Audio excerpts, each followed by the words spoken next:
जोहार दोस्तों, मैं दिनेश आपके अपने channel third I of success में स्वागत करता हूं।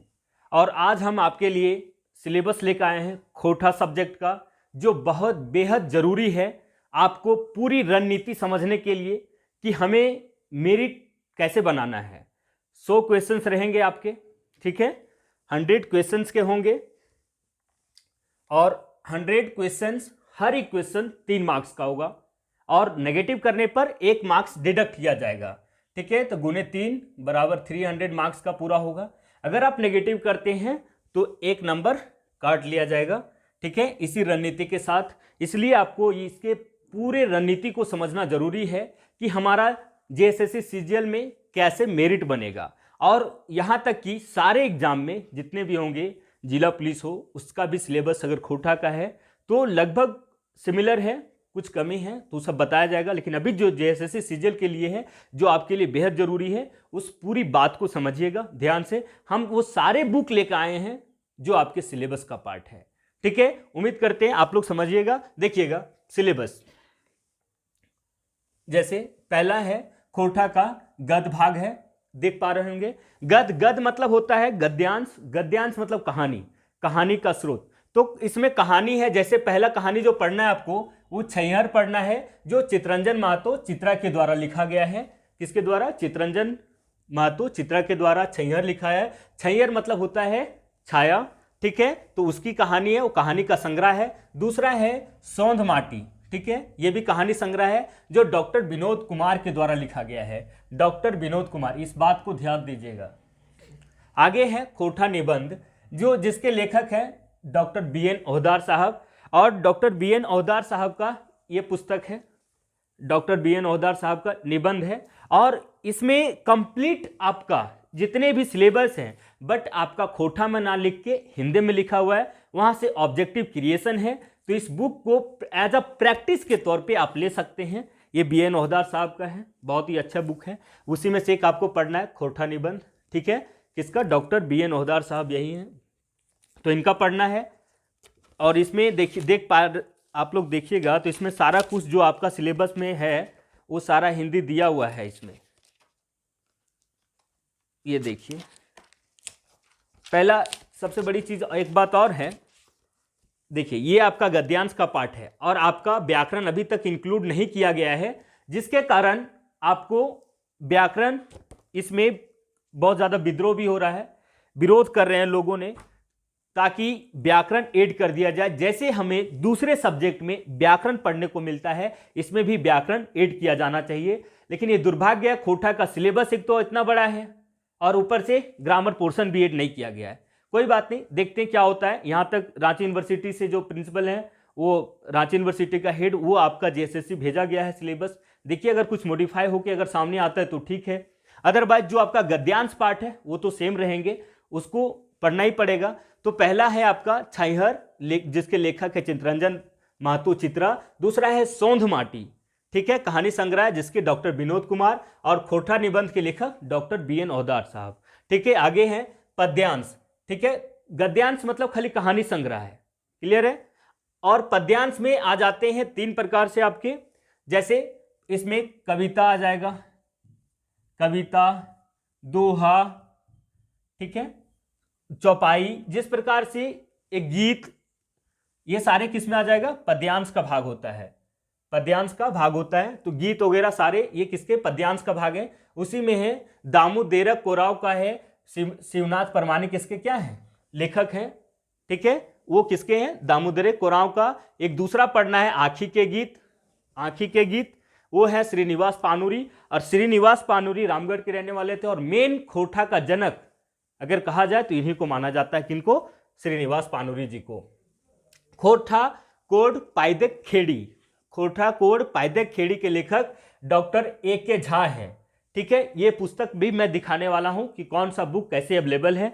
ये पहले सिलेबस को समझिए कि हमें कैसे कैसे पढ़ना है। और अगर परफेक्ट तैयारी के लिए आपको इन्हीं सब राइटरों का जो है उसी का पढ़ने पड़ेगा, इसमें मिस्टेक कम है, समझ गए, जरूरी भी है। आगे है एक मौनी फूल, कोटा कोड पाइदक खेड़ी, उसके बाद एक मौनी फूल, एक मौनी फूल, ये एक पुस्तक है जिसके लेखक है संतोष महतो जी, संतोष महतो लिखे हैं इस पुस्तक को। और आप अगर नाटक की बात करें, ये सारे गद्य हो गया गद्यांश कहानी संग्रह, पद्यांश हो गया कविता दोहा गीत वगैरह। और जो नाटक की बात करें, नाटक में एक है डाह, डाह एक है जिसके लेखक है सुकुमार साहब। कौन है? सुकुमार। किसके? डाह के। अजगर, अजगर के लेखक हैं शिवनाथ, देखो विश्वनाथ दसौंधी राज, ठीक है, इसके लेखक हैं अजगर के विश्वनाथ दसौंधी राज। तीसरा है चाभी काठी, जिसके लेखक हैं श्रीनिवास पानुरी। और ये दोनों पुस्तक एक उद्वासल कर्ण, जिसके लेखक है श्रीनिवास पानुरी। उद्वासल कर्ण, इसमें देखे होंगे कर्ण के जो भूमिका है, वो जीवन भर बहुत मेहनत करता रहा, दान करता रहा, लेकिन जो हमेशा उदासी उसको सामना करना पड़ा, उसी पे ये बना हुआ है, कहानी लिखे हैं श्रीनिवास पानुरी जी। यानी देखा जाए तो श्रीनिवास पानुरी जी का 3 पुस्तक पढ़ना है, एक चाभी काठी, एक उद्वासल कर्ण, और एक जो पढ़ना है आँखी के गीत। ये 3 पढ़ना है किसका? श्रीनिवास पानुरी जी को। और श्रीनिवास पानुरी जी को फादर ऑफ खोरठा भी बोल सकते हैं, और वही जनक हैं। आगे है आपका, ये समझ गए 4 नाटक है, 4 पद्यांश है, 3 गद्यांश है। और आपका साहित्य की अन्य विधाएं में से संस्मरण, संस्मरण मतलब यादगार, ठीक है, यादगार चीजें, संस्मरण आपको पढ़ना है। और आपके उसके बाद जीवनी पढ़ना है। संस्मरण मतलब यादगार, जो स्मृतियों पर आधारित लिखा जाता है उसको संस्मरण कहते हैं। दूसरा है जीवनी, जैसे इस जीवनी में पढ़ना है तिलक मांझी के बारे में, बिरसा मुंडा के बारे में, ठीक है, ये सारे जो हैं इसके बारे में हमें जीवनी पढ़ना है, क्योंकि बिरसा मुंडा खुद नहीं लिखा अपने से पुस्तक, वो किसी के द्वारा लिखा गया है, ठीक है, सुरेश कुमार जी हैं वो लिखे हैं, तो उनका जीवनी पढ़ना है। तीसरा आपका है यात्रा वृत्तांत। यात्रा वृत्तांत का मतलब होता है कि आप कहीं ट्रेवलर हैं, जा रहे हैं सवारी, ट्रेवलर एज अ यात्रा करने के लिए, तो उस समय आपकी जो चीजें आप ऑब्जर्व करते हैं अपने एनवायरनमेंट से, वो चीजें को आप एक मतलब पुस्तक में लिखते जाते हैं, और वही यात्रा का व्याख्यान जो होता है उसी को यात्रा वृत्तांत कहते हैं, और ये भी पढ़ना है आपको। और चौथा है शब्द चित्र, ठीक है, और ये सारे आपका सिलेबस है खोरठा का। देखने में आपको हालांकि बहुत कम लग रहा है, लेकिन किताब तो 14 है, ठीक है, किताबें बहुत है। और उम्मीद करते हैं आप लोग अगर अच्छे से पढ़िएगा तो इस बहुत बड़ा भी नहीं है, इतना फास्ट भी नहीं है कि हम लोग से होगा ही नहीं, होगा, सारे कुछ पॉसिबल है। बट क्या है कि आपको 14 पुस्तकें हैं तो कम से कम 2 महीने एकदम सीरियसली पढ़ना होगा। और मेरा कहना है जिस प्रकार आपका गद्यांश पद्यांश दिया हुआ है, नाटक दिया हुआ है, शब्द चित्र जीवनी सब दिया हुआ है, लेकिन कहीं साहित्य नहीं दिया, ग्रामर पोर्शन नहीं दिया। जिस प्रकार अदर बुक में जितने भी उर्दू है, कुरमाली है, कुड़ुक है, सारे में क्या लिखा है? ग्रामर है, लेकिन इसमें खोरठा में ग्रामर इंक्लूड नहीं किया गया, जिसके कारण हम लोग विद्रोह भी किए थे, विरोध भी किए जाके कि ताकि हम लोग को ग्रामर ऐड कर दीजिए, ताकि ग्रामर, बताइए कोई भी चीज पढ़ रहे हैं और उसका ग्रामर ना हो तो फिर कैसे आप कैसे भली भांति समझ पाइएगा। इसलिए ग्रामर होना चाहिए था, लेकिन पता नहीं जेएसएससी देखिए अगर मॉडिफाई करती है तो ठीक है, और नहीं तो जो सिलेबस आपके सामने है उसको तो हम लोग को कंप्लीट करना होगा एनी हाउ, क्योंकि ये हमारा मेरिटियस चैप्टर है, मतलब मेरिट बनाएंगे यही सारे सिलेबस। और अगर सिलेबस को आप अच्छे से नहीं जान पा रहे हैं तो आप मेरिट कैसे बनाइएगा? इधर उधर की बुकें पढ़िएगा, क्या पढ़ना है क्या नहीं पढ़ना है आप उससे अस्पष्ट हैं, क्लियर तो है नहीं आप, और क्लियर नहीं रहिएगा तो फिर कैसे मेरिट बनेगा। इसलिए क्योंकि मेरिट में आपका 84 नंबर वाले को भी पंचायत सचिव में नहीं हुआ है, ये बात को याद रखिएगा, क्योंकि है ये आपका खोरठा, और खोरठा को भली भांति समझने के लिए, जानने के लिए आपको पूरे सिलेबस को समझिए, फिर किताब को पढ़िए, और बहुत टफ नहीं, अगर उम्मीद करते आप अच्छे से पढ़िएगा तो 2 महीने में पूरा सिलेबस को पढ़ जाइएगा, अच्छे से तरह से कंप्लीट तैयारी हो जाएगी, ठीक है। चलिए देखिएगा कौन कौन सा पुस्तकें हैं उसके बारे में हम लोग चर्चा कर लेते हैं।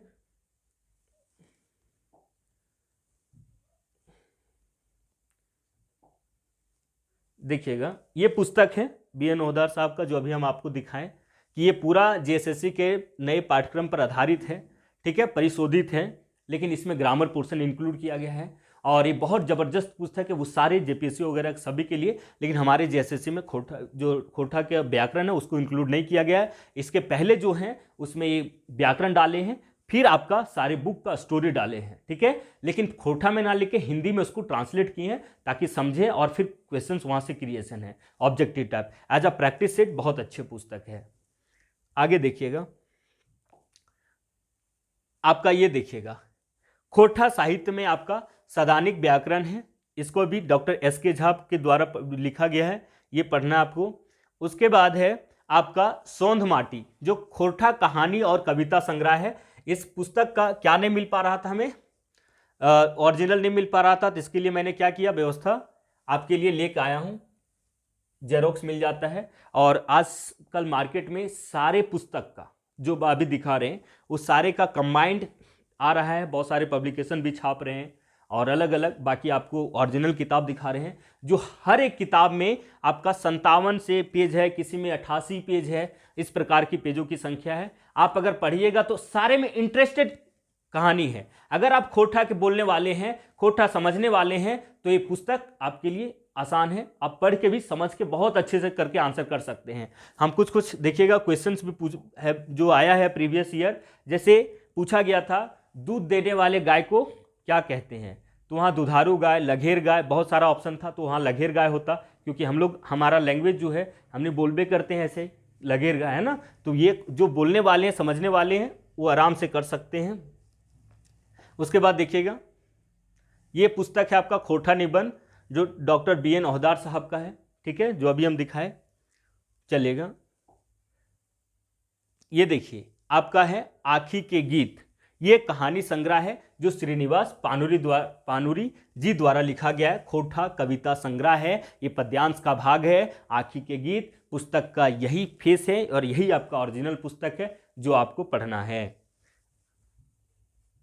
उसके बाद है जो है एक खोटा कोढ़े पायदे काठी, ये आपका बहुत इंपॉर्टेंट किताब है, और बहुत सारी किताब इंपॉर्टेंट है, क्योंकि आप अगर अच्छे से पढ़ लेते हैं तो एक भी क्वेश्चन आउट ऑफ नहीं जाएगा, ये गारंटीड है, क्योंकि और पढ़ने में भी इंटरेस्टेड हैं सारे। ये एस.के. झा द्वारा लिखा गया है, ए.के. झा द्वारा, ठीक है, इस बात को ध्यान दीजिएगा।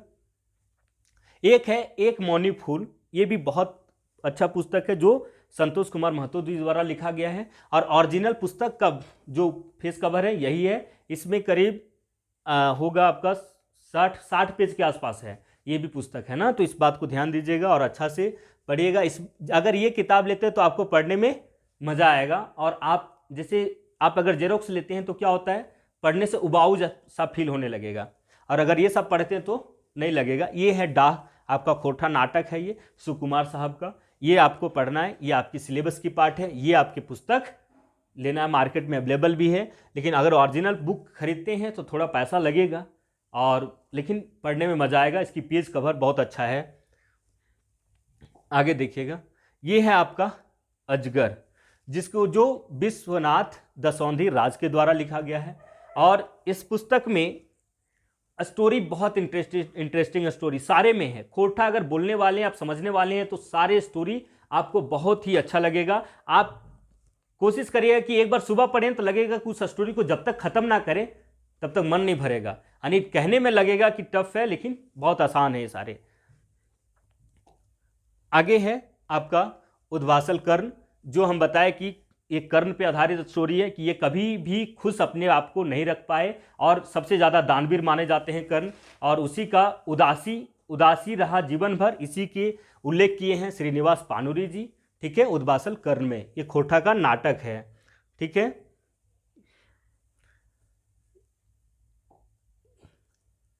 ये एक लास्ट बुक है मेरा, दामोदर कोरांव, ये आपका खोटा काव्य संग्रह है, ठीक है, जो शिवनाथ परमाणिक द्वारा लिखा गया है, इस बात को ध्यान दीजिएगा। और ये सारी आपके पुस्तकें थे जो आपको सिलेबस में पढ़ना था, और सारे पुस्तक में को अच्छे से अगर पढ़ते हैं तो गारंटीड है कि 2 महीने में आप सारे बुक को पढ़ जाइएगा और एक भी क्वेश्चन बाहर नहीं जाएगा। हाँ, सिलेबस है बड़ा, मैं मानता हूं, दूसरे सब्जेक्ट की तुलना में उर्दू ले लेते हैं, कुरमाली ले लेते हैं, उधर लैंग्वेज की है थोड़ा सिलेबस कम है, खोटा का बड़ा सिलेबस है, एक दो ऊपर से ग्रामर ऐड नहीं किया गया है। तो हम लोग को मांग जो था जेएसएससी से कि आप क्या करिए, इस खोटा के कुछ जो कहानी संग्रह है उसको काट दीजिए और ग्रामर को इंक्लूड कीजिए, जिस प्रकार, क्योंकि ग्रामर में हमेशा आप देखते होंगे कि मार्क्स उठता है ना, ग्रामर पोर्शन में, और हमारा खोटा में ग्रामर ही नहीं है, जिसके कारण हमारा थोड़ा सा नुकसान हो जाता है। तो आपको ज़्यादा मेहनत करना पड़ेगा, आपको मेरिट बनाना है तो आपको बहुत ही मेहनत करना पड़ेगा। और ये मेरा सिलेबस था आज का, और आप उम्मीद करते हैं बहुत अच्छा से समझे होंगे।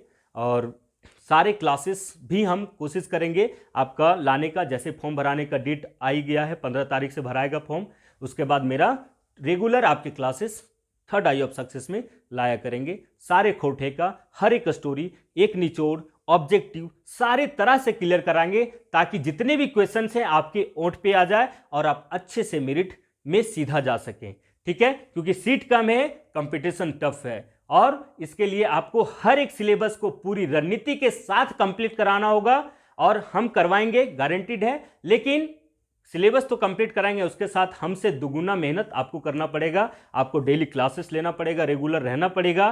फिर अभी हमारे थर्ड आई ऑफ सक्सेस में आपके जेएसएससी सीजीएल के लिए आपके साइंस शुरुआत कर दी गई, मैथ, कंप्यूटर, झारखंड सारे आ रहे हैं समय समय पे, साथ साथ वीडियो आ रहे हैं। आप टाइम निकाल के देखें और अपनी तैयारी को तंदुरुस्त करें, ताकि एग्जाम में आप सेलेक्ट हो पाएं। यही उम्मीद और आशा करते हैं, और समाप्त करते हैं। धन्यवाद, मिलते हैं नेक्स्ट क्लास में।